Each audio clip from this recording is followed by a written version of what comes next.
धनंजय गिरी।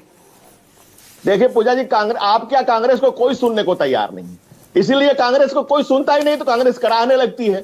और जिस बात आप कह रही हैं, मैं पहले आप पीके जी के प्रवक्ता को करेक्ट कर दूं, वो कह रही थी सबसे बड़ा राजनीतिक दल भारत का नहीं, दुनिया का सबसे बड़ा राजनीतिक दल है भारतीय जनता पार्टी। भारत के व्यथित आकांक्षाओं को पूरा करने को और उसको मूर्तिमान करने को, समाज के अंतिम पायदान पर खड़ा हुआ इस व्यक्ति को स्ट्रेंथ करने के लिए भारतीय जनता पार्टी भारत नहीं, दुनिया का सबसे बड़ा राजनीतिक दल है। और जनता के बीच पूजा जी हमारी पैठ है, इसलिए हम घुसपैठ के खिलाफ बोलते हैं। जिनकी जनता के बीच घुसपैठ समाप्त हो गई है, बोलते हैं तो आंकड़ा बताइए ना, कितने घुसपैठिया?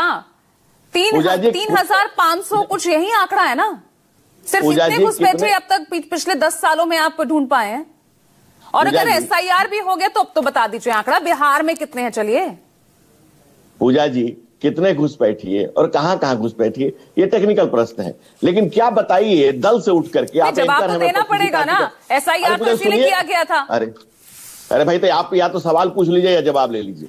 आप जवाब दे कहां रहे हैं, इसलिए मुझे बार बार वही सवाल पूछना पड़ रहा है। दे रहा हूं, मैं कह रहा हूं कि दल की बात नहीं है या देश की बात है, और जब देश की बात है तो दल को किनारे रखिए। और मैं ये कह रहा हूं कि मैंने कई बार डाटा दिया है कि 92, 94, 96 में जो हुआ, विधायक बन गए, आप जाइए बंगाल में, वहां पार्षद बन जा रहा है, उनको वोट कौन देता है, कौन छुपे हुए लोग हैं और उनको निकालना कितना जरूरी है। जब भी हम नागरिकता रजिस्टर कराने की बात करते हैं तो लोग हिंदू मुसलमान करने लगते हैं, हर जगह साइन बाग सजने लगता है। घुसपैठ के खिलाफ घुसपैठ का मुद्दा उठाकर हिंदू मुसलमान कौन करता है? क्या बात करें धनंजय गिरी जी, वहां से आने वाला हिंदू वो शरणार्थी होता है, और लेकिन मुस्लिम है तो वो घुसपैठिया होता है। तो ये कौन डिफरेंस कौन बताता है? ये तो हिंदू मुसलमान कौन कर रहा है? मतलब आप पूजा जी, इसका मतलब कमाल है कि तो आप जानती ही नहीं देश के संविधान। देश के संविधान में कहा गया, और ये गांधी जी की परिकल्पना थी, ये नहीं अम्बेडकर की परिकल्पना थी, ये कांग्रेस ने 2014 में अपने पास किया कि अगल बगल के देशों में जो धर्म के आधार पर सताए गए लोग हैं उनको यहाँ की नागरिकता दी जाएगी। मनमोहन सिंह गवर्नमेंट ने उसी को साकार रूप किया था। तो क्या धर्म के आधार पर पाकिस्तान में मुसलमान को सताया जा रहा है?